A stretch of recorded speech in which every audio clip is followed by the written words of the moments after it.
আসসালামু আলাইকুম। Europe visa আপনাদের পক্ষ থেকে আপনাদের জানাচ্ছি আন্তরিক শুভেচ্ছা অভিনন্দন।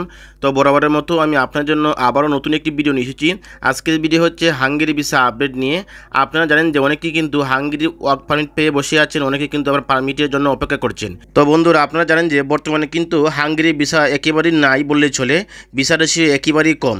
যারা আগে ফাইল জমা করেছিল তাদেরও কিন্তু বর্তমানে ভিসা হচ্ছে না, বেশিরভাগ কিন্তু রিজেক্ট হচ্ছে।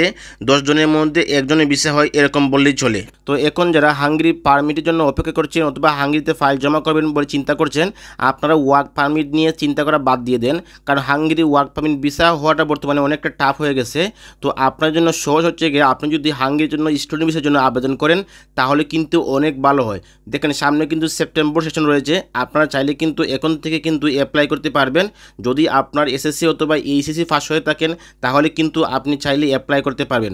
আর বর্তমানে কিন্তু স্টুডেন্ট ভিসার ভিসা রেশিও অনেক হাই রয়েছে। তবে হ্যাঁ, যদি আপনার যদি আইএলটিএস না থাকে তাহলে কিন্তু আপনিও অ্যাপ্লাই করতে পারবেন। দেখেন বর্তমানে কিন্তু উইদাউট আইএলটিএসে কিন্তু হাঙ্গেরিতে অ্যাপ্লাই করা যাচ্ছে। তো আপনারা চাইলে কিন্তু এই সুযোগটা কাজে লাগাতে পারেন। দেখেন বর্তমানে কিন্তু অনেকেই হাঙ্গেরির জন্য ফাইল জমা করেছেন, অনেকে কিন্তু বসে আছেন, অনেকে কিন্তু পারমিট পেয়ে কিন্তু অ্যাপয়েন্টমেন্টের জন্য অপেক্ষা করছেন।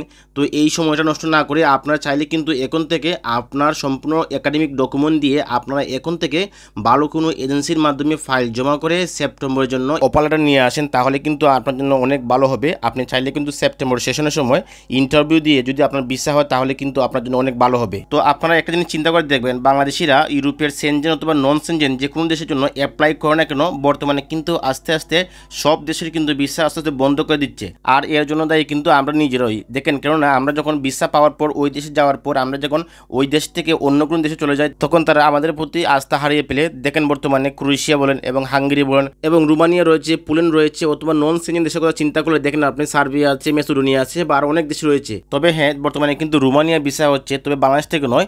আপনি যদি মিডল ইস্ট কোন দেশে থাকেন, সৌদি আরব অথবা কাতার অথবা দুবাই থাকেন, ওই দেশ থেকে কিন্তু আপনি চাইলে বর্তমানে রোমানিয়ার জন্য আবেদন করতে পারবেন। বর্তমানে কিন্তু রোমানিয়ার অনেক ভিসা হচ্ছে, তবে হ্যাঁ, তবে বাংলাদেশ থেকে হচ্ছে না। তো দেখেন এখন যারা হাঙ্গেরি পারমিট পেয়ে বসে আছেন আপনারা কি করবেন। দেখেন আগে কিন্তু হাঙ্গেরির অ্যাপয়েন্টমেন্টের জন্য বিএলএসের কিন্তু একটা চুক্তি ছিল, তারা কিন্তু এখন সেটা চুক্তি শেষ। বর্তমানে কিন্তু বিএফএস থেকে চুক্তি করা হয়েছে। তো এখন বিএফএস থেকে এই ধরনের কোনো নোটিশ দেওয়া হচ্ছে না যে কবে থেকে অ্যাপয়েন্টমেন্ট দেওয়া হবে ওয়ার্ক পারমিটের। ইভেন আমি যখন মেল দিয়েছিলাম তাদেরকে, তারা কিন্তু বলেছে যে বর্তমানে কিন্তু ওয়ার্ক পারমিটের অ্যাপয়েন্টমেন্ট অ্যাভেলেবল নয়, তবে কবে দেওয়া হবে তা নিশ্চিত বলা যাচ্ছে না। তো দেখেন এই অবস্থায় আপনারা কি করবেন। তো দেখেন আপনারা চাইলে কিন্তু আপনার এজেন্সির সাথে ভালো করে কথা বলে নিন। আপনারা একটা কথা হচ্ছে, যদি কোনো ধরনের আপডেট দেওয়া থাকতো 1 মাস অথবা 2 মাস পরে অ্যাপয়েন্টমেন্ট আবার চালু হবে তাহলে কিন্তু একটা ধৈর্য ধরে বসা যায়, কিন্তু এ ধরনের কোনো আপডেট দেওয়া হচ্ছে না। তো আপনারা চাইলে কিন্তু আপনার ফাইলটি তুলে অন্য কোথাও জমা দিতে পারেন।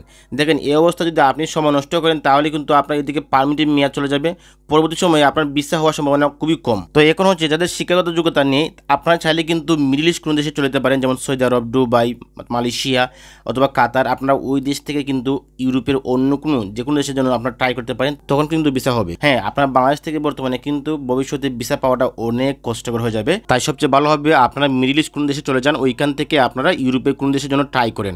আর যাদের শিক্ষাগত যোগ্যতা আছে আপনারা চাইলে এখন থেকে ভালো কোনো এজেন্সির মাধ্যমে হাঙ্গেরি থেকে কোনো একটা ইউনিভার্সিটি থেকে অফার লেটার নিয়ে আসে আপনারা কিন্তু সেপ্টেম্বর সেশনে ফাইল জমা করে ইন্টারভিউ দিয়ে কিন্তু ভিসা পাবেন। হ্যাঁ, বর্তমানে কিন্তু স্টুডেন্ট ভিসা প্রচুর ভিসা হয়, স্টুডেন্ট ভিসার ক্ষেত্রে কিন্তু ভিসা রিফিউজ কম হয়। হ্যাঁ, তবে যদি আপনার মোটামুটি একটু ইংলিশ ভালো হয়ে থাকেন তাহলে কিন্তু আপনার জন্য ভিসা পাওয়াটা একবারেই ইজি হয়ে যাবে। তো বন্ধুরা, এই ছিল আজকে আমাদের ভিডিওটি। আশা করি আপনারা বুঝতে পেরেছেন। পরবর্তী সময়ে ইউরোপের বিভিন্ন দেশের ভিসার তথ্য আপডেট পেতে আমাদের চ্যানেলটি সাবস্ক্রাইব করে রাখবেন, যাতে সহজে আপনারা ইউরোপের বিভিন্ন দেশের ভিসার তথ্য আপডেট পেতে পারেন। সবাই ভালো থাকবেন। আসসালামু আলাইকুম।